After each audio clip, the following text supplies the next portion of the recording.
అందరికీ నమస్తే. నేను మీ Mamata. Welcome back to Mamata kitchen and blogs. ఇవాళ స్పెషల్ ఏంటో చూద్దురండి. ముళ్ళు వంకాయల్లో చాలా రకాలు ఉంటాయి. దాంట్లో ముళ్ళ వంకాయలు చాలా టేస్టీగా ఉంటాయి. అవి ఎక్కువగా దొరకవు.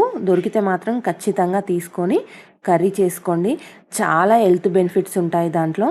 టేస్ట్ కూడా అద్భుతంగా ఉంటుంది. ఒకసారి ప్రాసెస్ చూసి ఈ రకంగా మీరు ట్రై చేయండి. చాలా సూపర్గా ఉంటుంది.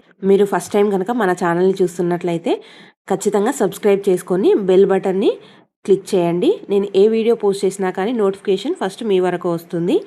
ఇప్పుడు కొత్తగా హైప్ బటన్ అనేది వచ్చింది. మీరు నాకు పాయింట్స్ ఇవ్వాలనుకుంటే హైప్ బటన్ క్లిక్ చేసి నాకు పాయింట్స్ ఇవ్వచ్చు.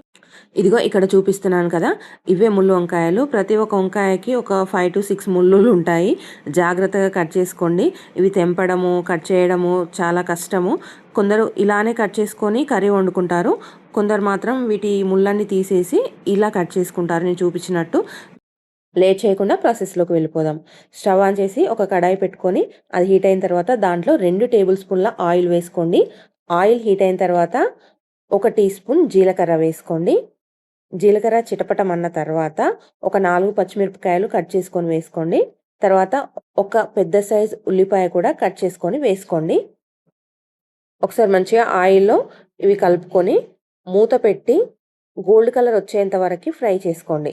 ఇవి గోల్డ్ కలర్ వచ్చిన తర్వాత మూత తీసి 1 టేబుల్ స్పూన్ అల్లం వెల్లుల్లి పేస్ట్, 1 టీ స్పూన్ పసుపు వేసి కలుపుకోండి. ఇప్పుడు మనం ముందుగా కట్ చేసి పెట్టుకున్న వంకాయ ముక్కలు ఉంటాయి కదా, ఆ వంకాయ ముక్కలు మనం సాల్ట్ వాటర్లో వేసి పెట్టుకుంటాం కదా, ఆ వాటర్లో నుంచి తీసి ఈ కడాయిలో వేసుకోండి. వేసుకొని ఒకసారి మంచిగా కలుపుకొని ఒక 2 నిమిషాలు ఆయిల్లో ఫ్రై అవ్వనివ్వండి. మూత పెట్టి అలా వదిలేయండి. ఒక 2 నిమిషాల తర్వాత మూత తీసి 1 కప్పు టమాటా ముక్కలు వేసుకోండి. అలాగే రుచికి సరిపడినంత సాల్ట్ వేసి ఒకసారి మంచిగా కలుపుకొని మళ్ళొక 2 నిమిషాలు మూత పెట్టి ఉడకనివ్వండి. 2 నిమిషాల తర్వాత మూత తీసి ఒకసారి కలుపుకోండి. కలుపుకున్న తర్వాత ఇందులో 1 టేబుల్ స్పూన్ కారం లేదా మీ రుచికి సరిపడినంత కారం, 1 టీ స్పూన్ ధనియా పౌడర్, 1 టీ స్పూన్ జీలకర్ర పౌడర్ వేసి ఒకసారి కలుపుకొని మూత పెట్టి ఒక 5 నిమిషాలు కుక్ చేసుకోండి. 5 నిమిషాల తర్వాత మూత తీసి చూస్తే అద్భుతమైన రుచితో మంచి సువాసనతో ముళ్ళొంకాయ టమాటా కర్రీ రెడీ అయిపోతుంది.